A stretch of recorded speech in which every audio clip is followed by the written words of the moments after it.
I hope you guys are doing okay. So today I am back on my YouTube channel with another video. So this video is about my J1 visa experience as a postdoctoral fellow in Kent State University, Ohio. So currently I am working as a postdoctoral research associate in Department of Physics, Kent State University with Professor Dexheimer, and she has expertise in nuclear astrophysics, and I am working in her group. So I am a PhD in theoretical high energy physics, and in my postdoc I worked in the field of nuclear astrophysics and theoretical and computational side. So in this video, I will be sharing my experience about my journey in the US, like entirely. I will start with how did I approach the professor, like various professors throughout the world, and I ended up having postdoc in United States of America, and I will share about what were the pathways I followed for the same, and later when I got this offer, what were the different pathway for visa experience and all. So I will share everything with you guys in this video, so stay tuned.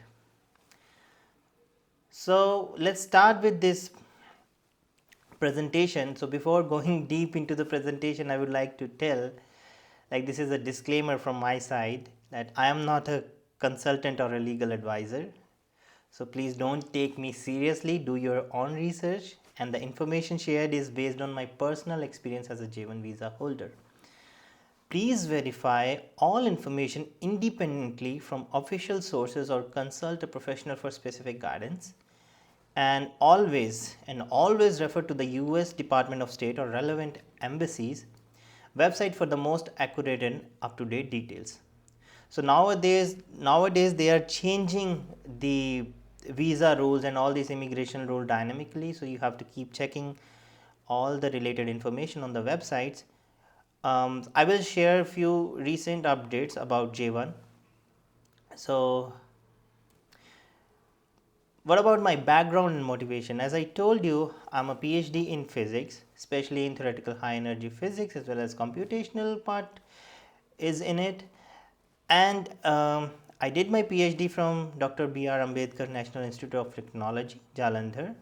And I did my PhD in theoretical as well as computational high energy physics. Later in my postdoc, I jumped into the field of nuclear astrophysics, especially at effectively T0 temperature. My research interests are obviously hot and dense nuclear matter. Since it is a nuclear astrophysics, compact stars, then and within the QCD phase diagram, what kind of phase transitions are possible, heavy ion collision for finite temperature, QCD critical point to know if there is a sign of criticality. And my PhD was mainly focused on the properties of in medium hadrons, for example mass and decay width. And recently I started exploring the relativistic mean field model beyond the mean field approximation. So I am trying with my colleagues to extend our model beyond mean field, for example chiral mean field model. And I am also recently got interested into machine learning, like application of machine learning in nuclear astrophysics as well as the statistical analysis. So I aim to collaborate with world renowned expert in the field. So I am a part of international collaboration like MUSES and NP3M. MUSES is a collaboration where we are aiming or where we are trying to get a unified equation of state that can describe the entire QCD phase diagram. And within NP3M collaboration, we are more interested in the finite temperature equation of state, especially for mergers or heavy ion collisions. So if you want to know more about me, do check this link. This is my website. You can see different web pages for the relevant information. So let's not go deep into my details and jump into the main subject of this presentation. The first idea is like when I was doing my PhD, I was near submission of my thesis, like pre-thesis. So I started looking for different postdoc positions. So these are the pathway I tried. So I started with university career pages. For example, if I am interested in some person or some university, I go to that university web page and check whether there are any relevant research there, or is there any relevant professor whose research is relevant to me or overlapping. So I explored the website of university with strong physics department that aligns with my research. This is one way I did. And the second way, conference and workshop, obviously. So in PhD or in your MSc also, like you might have got a chance to visit different conferences and workshop. So the main idea of that conference and workshop is to meet people, to do networking. So when you do networking there, you exchange ideas, you see if there is an overlap of research or not, and from that you make connections. And if you have some connection, if there is a like big shot professor, or if there is a potential funding opportunity or job opportunity, you can discuss over there. So don't forget to talk about like research alignment first, and then show your interest whether they have funding or job opportunity, right? And the third option is like the online job websites. So I have mentioned two specialized job websites. For example, one is the Inspire HEP for especially for high energy physics positions, and second is Academic Jobs Online for all positions. So what you can do, you can log in. You don't have to log in. You just have to go to this website, Inspire HEP, and if you are a high energy physicist, that is relevant for you, or astrophysics, yes, as well. So you go to the website. When you go to the website, you click the job tabs on that, and under the job tabs you can find some other filters. You can fill the relevant information, then it will show you the current open jobs, and you can also see the jobs that were open before. So this is one way, and Academic Jobs Online is the other way. So you can see various position as per different categories. You can sort through the countries, you can sort through the subjects and whatnot. One important thing I would like to tell you is create a job alert. So when you create a job alert, basically you put all of your relevant filters there. So like you are interested in nuclear theory, nuclear physics, nuclear phenomenology, high energy phenomenology, or nuclear astro, right? So there are several keywords there. So you can opt what kind of job alerts do you want. And for Inspire, I am quite sure about, you can create a job alert and you can get weekly job alert for that. And for Academic Jobs Online, I guess there are some kind of alert, so you have to check it. Now the fourth approach, which is very imperative, is directly approaching the professor via email. So if you have met some professor in the conference and you've missed the chance to talk to them about whether they have a potential opportunity or overlap research, so you could reach them via email later, or you can just search on the Google and see whether there are any relevant professors, relevant research. So you can directly reach them via email. You have to draft an email, very good email, very concise. It should contain only the information which is required. So you can start with the introduction, like tell them about yourself. I'll tell them about your history, like where did you did your research, PhD, all the things, and highlight your relevant expertise. If show only if there is overlap between, or there is a potential overlap in the future. And then as a second thing, you can write that is there a research alignment, and if there is a research alignment at present or in future, you can show your collaboration intention with them. So you can mention your specific paper or their specific paper, where you can discuss the common goals, like what kind of research alignments are there, and you can express your interest in collaborating with their research group. And the third thing is, like, you can discuss everything, but if they don't have fundings, then that is of no use. So you can discuss the funding availability there. So you can respectfully ask about potential funding availability, if they have currently they have some funds, or there are any future potential opportunity where they can have funds. right? And if they have funds, they can answer you directly. If they don't have, you can answer again, you can reply to them. Like if you, both of you, like the professor and you, can write some grants to some foundation or to some government agency in order to get future funding. And last but not the least, the attachments were very important. So these are the document which will show your merits to that professor. So first and the foremost document is the statement of research. So that statement of research should contain your past research experience. First of all, we should start with the motivation about your research. Then it should contain your past research experience, present research experience, and future uh, plan, like whatever you want to do in research in the coming years. So it could be an overlap between you and the new potential advisor or professor, or it could not. So it doesn't matter, but try to align your future perspectives to the professor. You can, if you have like 5 future problems in your mind, try to align at least 3 of them with the future professor, potential professor. Then you have to add your CV. So academic CVs are very big, like 5 pages, 6 pages, or more than that. So you can add about all your achievements, all your academic achievements, especially emphasize on your research papers.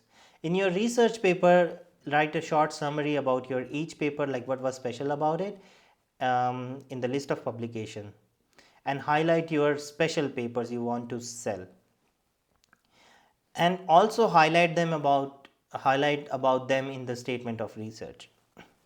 Now the fourth document, you can add the list of publication in your CV, and you can also add it as a separate document. And then we have the research plan.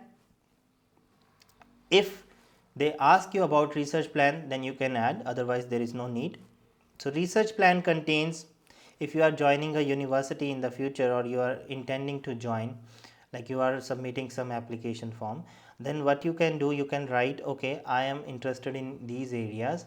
So if I join your department, I will work in these areas, and I will be requiring this much amount of startup budget or something like that, from which I will be giving that money to some undergrad student for summer research or fall research, whatever semester research. So you should break down all the charges, all the funds you want to use in the future. Okay, so far we have discussed how to approach a professor and how to get the postdoc positions. Now let's assume that you have the position, some professor agree, and you submitted some application and you got the affirmative answer, yay, and now you have the offer letter, right? At least they said yes through the email, and they will go through all the process. So if you got the offer letter, if you got the yes affirmative answer from the conversation, then we can jump to the J1 application process. So I am here specifically talking about US visa system. So this is only for USA. So for a postdoc, they can offer 2 visas. One is J1 and another is H1B. So I'm not going to talk about H1B, because H1B is quite rare. They don't offer, they offer to postdoc people very rarely. So I will not talk about that. So it is a separate process. If you are lucky, then your supervisor, you can ask your supervisor if they can provide you H1B. That is icing on the cake. But if they are not providing you H1B, then you can just go with the J1. So J1 is a non-immigrant, both of them are non-immigrant visa, but J1 has some special constraints. I will talk about that, but they are manageable. It requires time. So the J1 application process, it usually take 3 to 4 months. So what happens when your professor says yes, okay, I can take you as my postdoctoral research. So then they forward their your application to the university review, and then university reviews your application and verifies the credentials, like whatever you have put, like your graduate, undergraduate, and PhD, whether do you really have it. And they will do all the verification, they will perform the background check, they will send your profile to the Department of Homeland and Security, and they will perform a background check on you if there is any criminal case and all the sort of bad things, and they collect your personal details. So I will recommend, I will suggest not to put any sensitive information, politically biased information on the social media. Just be neutral. um, and then the second process is the service registration. So service registration, service stands for Student and Exchange Visitor Information System. So J1 is an exchange visitor program. F1 is also, if you know about F1, F1 is required when we want to study in the USA, right, in the United States. So in that case, in both the case F1 and J1, you need to register yourself in the service account, and you can register yourself by paying the service fee. For F1, I guess you have to pay yearly, but for J1 you have to pay it once, like if you are a postdoc scholar. And if you have registered the service fee, the next step is the DS2019 issuance. So DS2019 is the offer letter by the university or the professor. So when the DS2019 is issued, that will enable you to proceed with the visa application.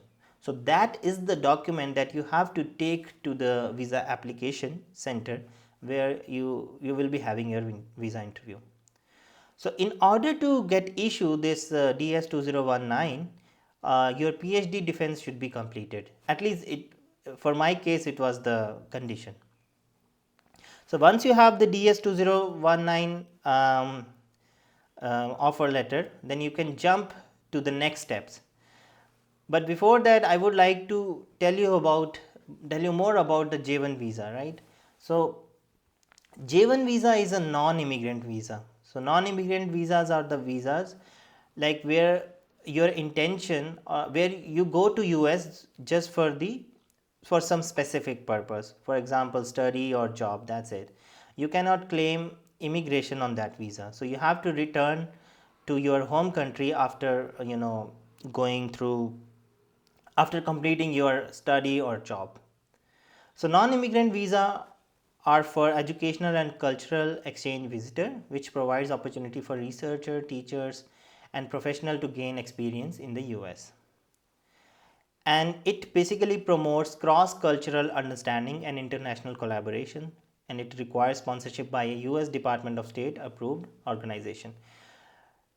So J1 visa is an exchange visa system. So basically you are exchanging students within the countries. For example, US is sending some students to India is sending some students to US for study and cultural exchange. That's how it promotes diversity. And the sponsorship can be from US Department of State, or it can be from some external government agency, for example India. Now I would like to mention here Fulbright fellowship. So Fulbright fellowship, the foundation is an external body, so you can apply for Fulbright fellowship, and if you get it, you have to still go through the J1 visa or H1B visa system. Now the third thing I would like to talk about J1 visa is the section 212E, which is very important in terms of J1 visa. So if you have a section 212E, like in section 212E, what happens in your visa, you might get this 2-year home residency requirement after program completion. So what is that? Like if you have a section 212E in your visa or in your DS 2019, that means after completing your program in the US, for example J1 program, which is of 5-year max, you have to return to your country, spend 2 years in your country, or like outside of US, spend 2 years. After that you can only apply the change of status in the United States. So you cannot just directly change your visa status in the United States from J1 to H1B or J1 to some other visa status, for example F1. So if you have a section 212E, you have to go back to your country, or you have to go outside the United States, spend 2 years there. Then you can only come to United States again under a different visa. So you can't even apply for a B1 B2 visa. So you can change O1 visa from J1 visa, that is one option, but O1 visa is also a non-immigrant visa. But yay, the great news is, as per the latest guidelines, like it was in December 2024, Indian J1 applicants are exempted from this section 212E based on the skill set.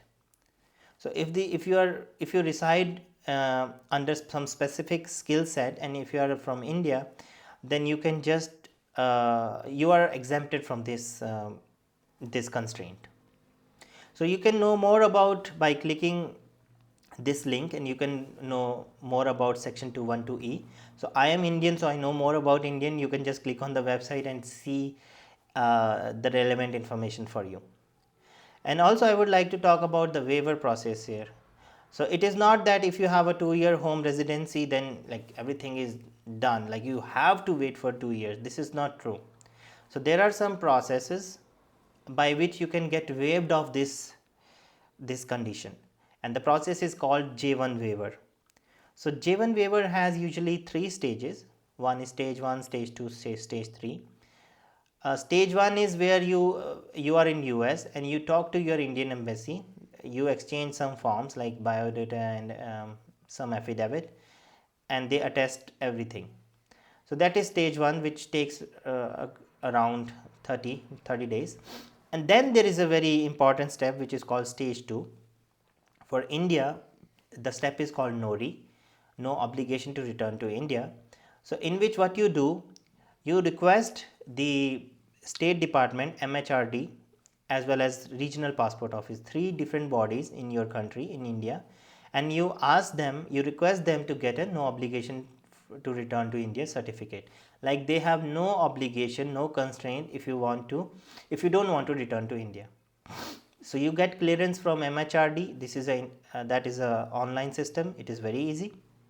And then you have this regional passport. You can just directly send your documents there, and they will send you in 10-20 days, like via email. So they will send the embassy as well. So MHRD will also send you via email. So these processes are quite very fast, like maybe 1 month or 1.5 months.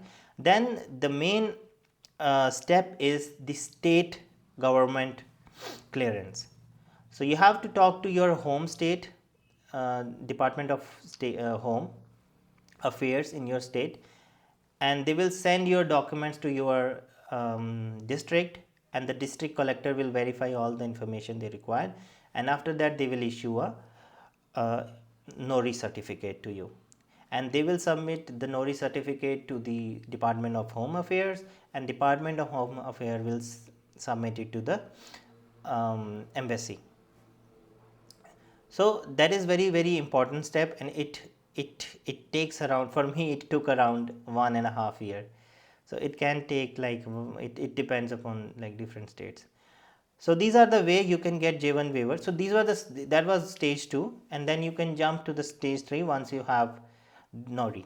So I have not applied for stage 3, but I guess it is very simple. If you have NORI, is the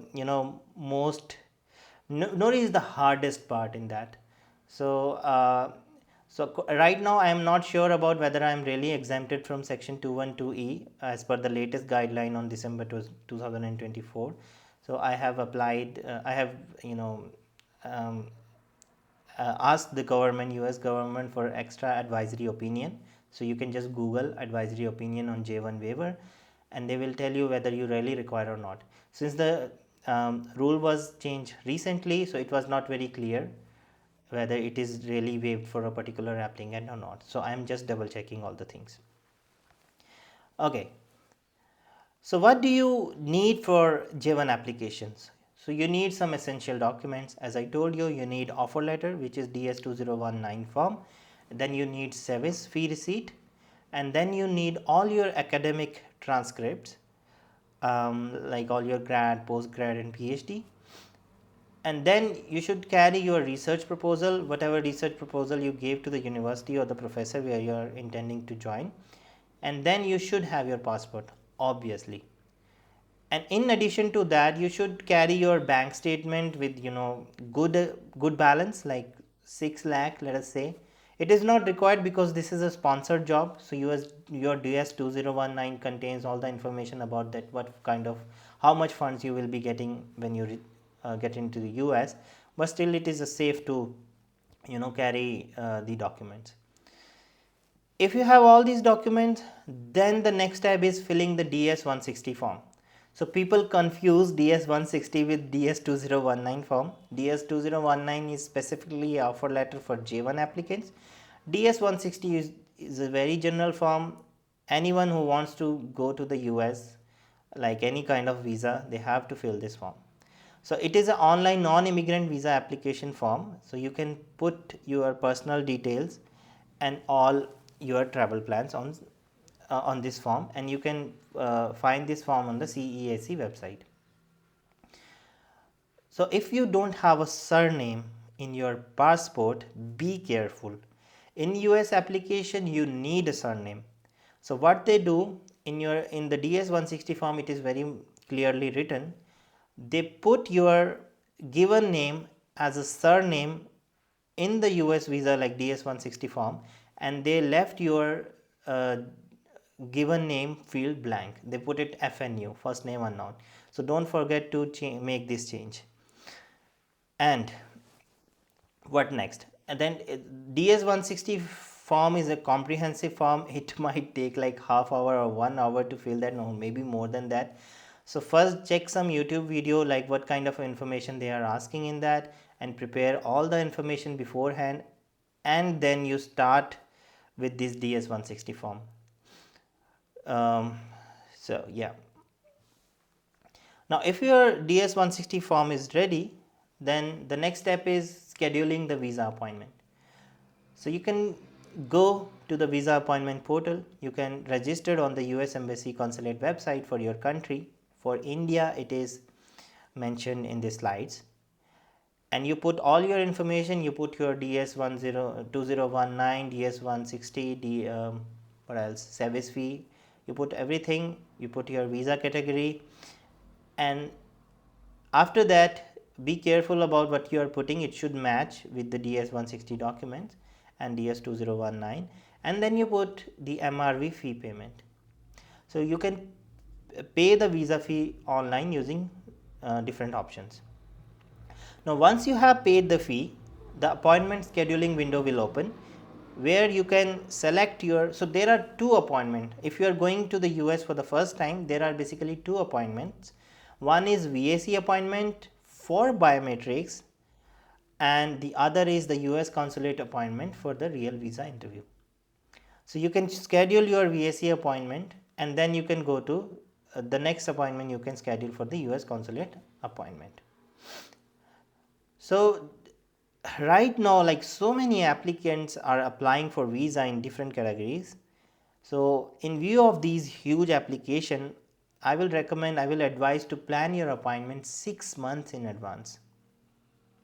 For J1, they have a specific spots, like if you are from North India, but you might have to go to Chennai to get a visa appointment. So if you book the appointment early, then you can choose your preferable locations, and you have an option to choose. Otherwise, you have to go like some distant place. You might have to go some distant place. And then if you are not seeing your current appointment, for example, if you are not seeing any appointment within 1 or 2 months, what you can do, you can book a future available date. For example, after 6 months or 1 year, it must be showing something. And when you book that date, the next day you can, there should be an option of expediting the request. If you are a J1 scholar, if you are applying for a J1 visa, then you should see that expedite request option there. So you can click that button and you can put all your details. Why do you want to expedite the request, and uh, they will accept your request, and they will provide you with a different appointment, which is sooner, which might be within 1 month. And you, within using within one visa fee, MRV fee payment, you can reschedule the appointment once. So this is very important. So I would like to give you a heads up about the US visa scheduling website. It is very slow. I don't know why. Maybe due to the huge number of applications. So be careful. Watch some videos about how to use that website, and every step of the website. Then you go with the real deal. Now, I assume you have done your visa biometrics at VAC. Now, the second most important thing is the visa interview. So, at the day of visa interview, I know people get nervous. So, the visa officer, like, however, they are very professional. They are very professional. They only talk to the point. So, do not take it personally. Do not take any of their, the way how they are talking, how they presenting things. Do not go over that. Do not overthink. So they have to deal with a lot of applicants in a single day, so they have to be professional, they have to be neutral, so there is no personal thing about it. So how can you prepare for that? First of all, if you have to appear before them confidently, you have to think about what you are wearing. So for me, I don't know how it works for you. If you are wearing nice clothes, if you are wearing professional clothes, it gives you confidence. And dress professionally, be confident, and prepare for typical interview question. So prepare beforehand what kind of question they can ask you, and ensure all documents are with you. The question they will ask you, your intention to go to the US, or your intention to coming back. Obviously you are going in a non-immigrant visa, you have an intention to come back. And then they can ask you about your research, like what are you going to do there. So you have to be very confident, do not fumble, practice a lot before going to the actual interview about your research, what you are going to do in a simple words. Okay, and it should be a clear explanation of your work and intention to return to home after program completion. So avoid any sensitive terms that may trigger security checks. For example, there is an administrative processing process which is called section 221G.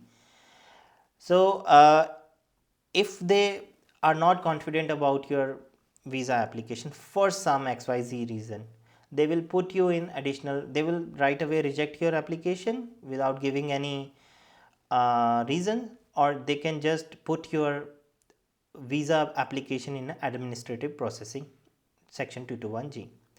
So if you are research that might fall under the technology alert list, TAL, that might potentially leading to an administrative process, which is additional background check. The timeline of this admin processing could be 7 days to 3 months. So between that there is no information, there is no communication, you just have to wait. So be prepared for that. If your field of research is under technology alert list, try to explain what you are going to do, that you are not related to that particular sensitive field. So avoid some sensitive terms. So take it easy, only answer what is asked. So I will repeat, don't take anything personally. So you just go there and relax and try to answer whatever they are asking. Don't try to be over smart. And these are just suggestions. Feel free to do whatever you like. And one thing I would say, US, some of the visa officer, and in fact US culture is quite friendly. So we say hi to anyone, we talk to them like for few minutes for like nothing, even if we don't know them. So we can greet them nicely, we can say how are you doing. But if they do it first, okay, so let them do it first. But I guess in the visa officer in that premises we have to follow the certain rules. If the visa officer is friendly, then you can talk, otherwise you know. Okay, now you pass the interview. Okay, you got your visa and it is stamped. After it is stamped, you can see whether they have put section 212E on your visa stamp or not. If there is a stamp like was that section 212E applied, then you have to go through all the waiver process, otherwise you are fine, you are lucky. Now you got the US visa and you are trying to pack your bags like soon after you got the visa right away. Okay, I want to go to the US. Okay, you book your flight for whatever. I mean, you have some days and you plan your trip, and you come there.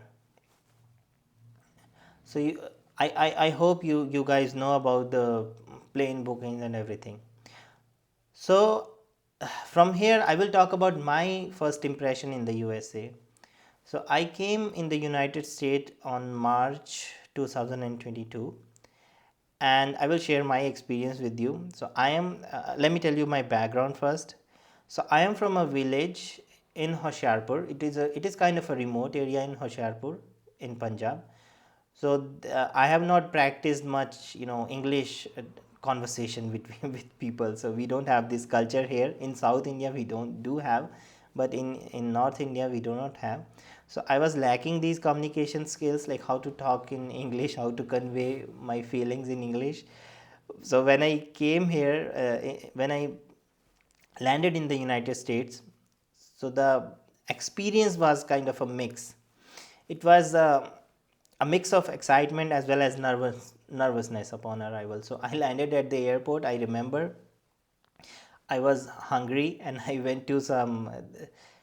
There was some food chain, some related to. I forgot the name actually. Let us say okay, Big Boy. So I went to this Big Boy burger, and I asked for like, can I have a burger? And in US for each thing they have very diverse options. They have like several 10 version of a single thing, with cheese, without cheese, with tater tots, without tater tot. There are so many sides for a single thing.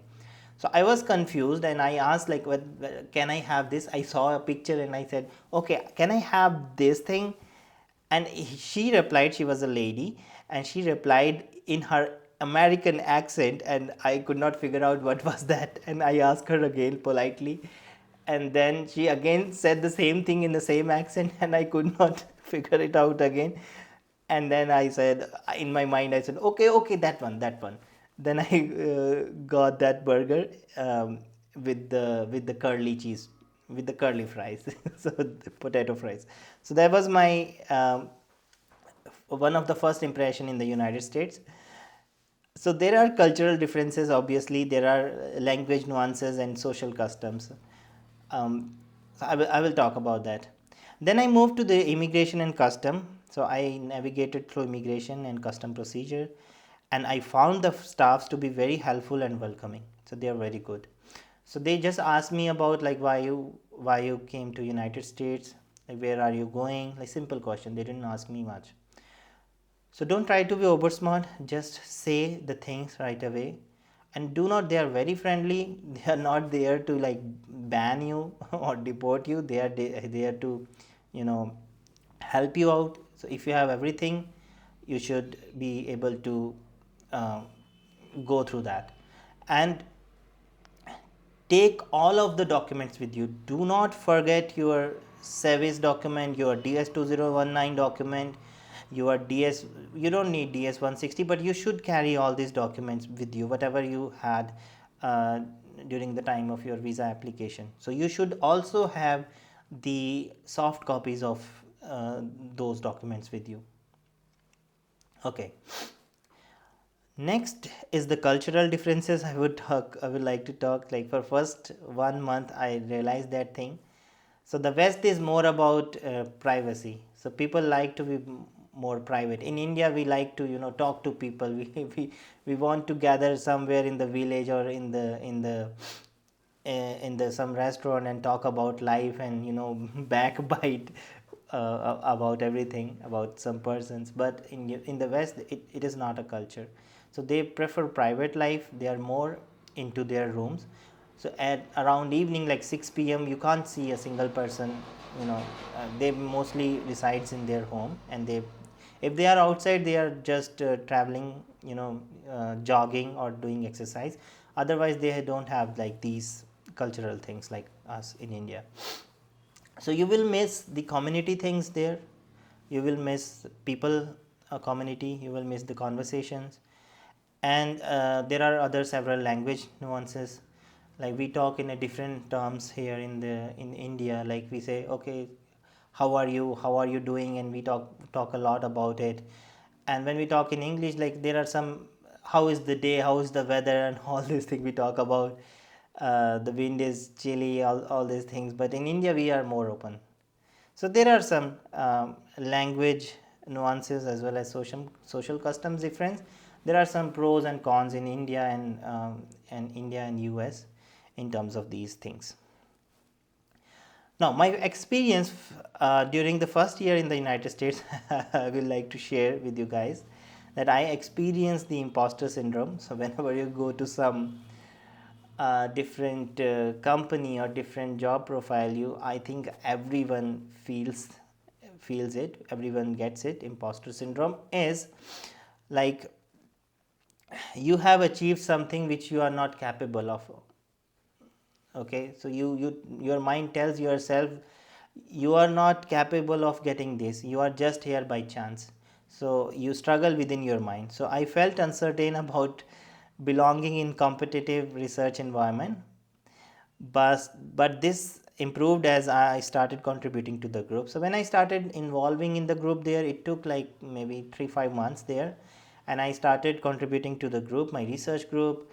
I learned their language nuances, how they talk, how they I learned their accent a bit, and I gave a lot of talks there, and I published paper. With this all achievements, this imposter syndrome fades away with time. It faded away, and now I feel much better. So second was the communication challenges. Obviously the accents are different in the United States. Obviously it is in different country. Even the United States people cannot recognize the UK accent, they are pretty heavy. Even the Canadian and US accents are quite dissimilar. So I face challenges in accent differences as well as the scientific nomenclature variations. So for example, in India, I was more into, since I read mathematics in Hindi in my in my ninth or 10th, so it was very hard for me to um, correlate the English terms for that. I knew them, but I was not practiced for that. So it was very. This is one of the examples. So there are several examples. For example, synonyms, we don't use synonyms here much. So in US they have a synonym for everything, and it is not like that in every sentence you can put any synonym there. So there should be a way, there should be a feel about a sentence, then you can put a particular synonym that fits in. So in US I learned that the synonyms are different. You can just replace a word with synonym, and it depends upon the way what you are showing, what you are telling. So third is the work and lifestyle adjustment. So I adapted to a structured 9 to 5 job lifestyle, which is not present in India, I guess. And in PhD, it was a 24/7 thing. Like research was always open, so my advisor can ask me progress anytime. But in US, the culture is different. The US is more like 9 to 5 job lifestyle. They will never email you before 9 a.m. They will never email you after 5 p.m. if if there is an emergency, they will only email you, they will ask something, and they will never email you on Saturday and Sunday. That things are for you, that days are for you to enjoy, to go out, to mix with people, to do your household chores and all those things. So they will never do that. So this is one thing I like there most. And they are also very punctual about time. If the meeting starts at 12:30, everyone is there. If someone is joining late, nobody will come, nobody will wait for them. They can join late and nobody will complain. So these are the way, and there is a independence as well, the research independence as well. I have seen like research supervisor in the US, like they are very flexible. They acknowledge the diversity in the country, they acknowledge the different challenges, different background of the research of the students, research as well as the students, and they acknowledge that, and they are very patient. So I learned that patience from my supervisor, like how to handle students from a different backgrounds. So that is what I learned from the US, like work and lifestyle adjustments. And what about financial and lifestyle adjustments? So let's start about cost of living. So if you want to move to the US and you are getting some sort of salary, and the first thing that comes into mind is like, okay, US is expensive. It is a capitalist country, and it is very expensive. The rent must be skyrocketed.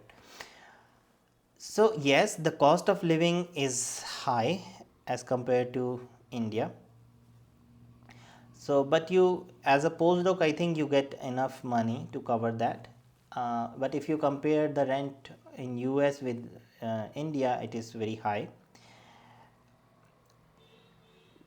So, adjustment to the cost of living in the USA require careful financial planning. Obviously, it also depends upon the city where you are living. For example, if you are living in New York, you are studying in Stony Brook University.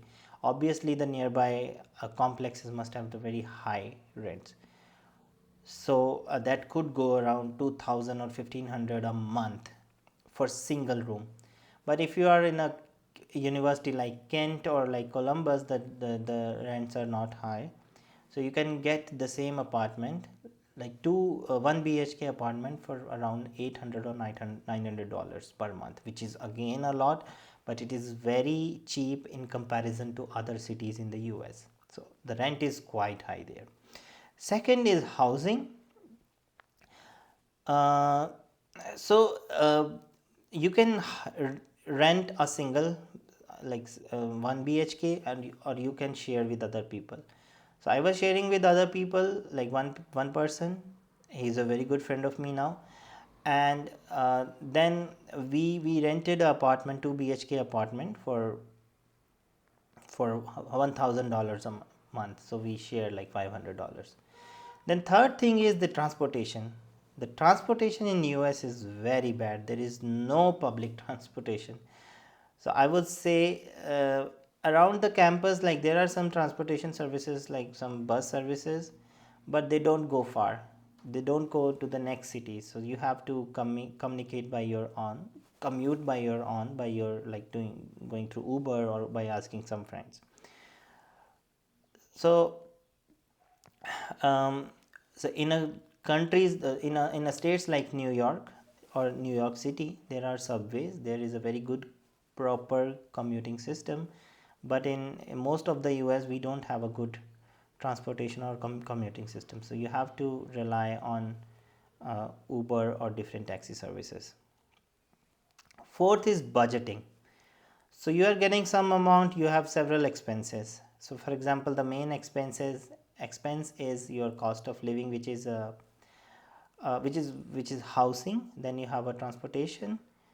So if you rent a car, if you have a car, then your expenses are very high. For example, first of all you have to buy a car, then you have to pay very hefty insurance, like around 100 or $150 a month, and there are fuel expenses, there are registration expenses, there are a lot of expenses there.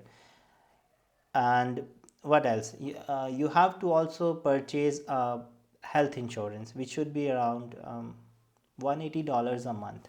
So it is also a major expense there. So these are the thing which are very basic, and you can budget your needs. You can budget your whole thing according to it, and you can prioritize your essential expenses to manage finances effectively. Now I would like to talk about health insurance and taxes in the United States. So I discussed about health insurance. It is mandatory for a J1 visa holder to get a health insurance as long as they are in the US, and it is a plan for exchange visitor. with free basic life insurance provided by the university. So university will provide a basic life insurance, and uh, under the J1 category, like when you are in US, you are recognized as non-resident alien as well as resident alien. For the first 2 years, for tax purpose, you are recognized, you are classified as a non-resident alien NRA for tax purposes for initial 2 years. So what do I mean by initial 2 years? In US, the financial year starts from January and it ends on December. So if you start midway, for example, May 2024, then the first year will count from May 2024 to December 2024. That is your first tax year, and then you have a second tax year. So for this 1.5 year, you are a non-resident alien, and after that you get converted into resident alien. So for the first 2 years you are a non-resident alien taxpayer, and for next 2 years, next years, you are a resident alien taxpayer. There are certain exemptions for non-resident aliens. So if you are a non-resident alien, you are exempted from the FICA taxes, which are FICA or FICA, Social Security as well as Medicare. So non-resident aliens are also exempt from US tax if they return to India within 2 tax year under the India-US treaty. So if you plan to come back to India within 2 tax years, then you can opt for this India-US treaty. In that case, you don't have to pay a single penny as a tax. But if you have a plan to reside beyond 2 years, then you should not take this treaty. You should pay your taxes as per the tax slabs. And the next thing is the resident alien. When you meet the substantial presence test, according to US government, which is like 2 years in the United States, then you are reclassified as a resident alien for tax purpose. So when you become a resident alien, then you are subjected to FICA tax as well as Social Security tax. And you also get the standard deduction when you are a resident alien. When you are not a resident alien, then you don't have a standard deduction. So the tax are higher in the non-resident alien case because we don't have a standard deduction, and although we don't have a FICA tax there, but still the tax are higher in non-resident alien, and also your pay increases with every year. So this was all about my US journey. So far I talked to you about the visa. I started with my introduction, and I talked to you about my how did I approach different professors, and what are the pathways, what are the various ways you can approach the professors, and how do you prepare all the document for visas, J1 visas, and you also how to fill form DS 160, and how to get the visa appointment done, then visa interview.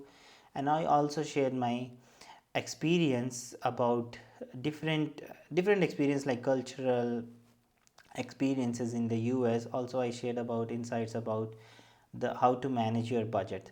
I hope this information is crucial for you and it will be benefit for you. So I might have missed a lot of relevant information. So if you have certain query, don't forget to write down a comment. I will be happy to answer your queries. So thank you very much for watching this video. I hope you have a good day. Thank you.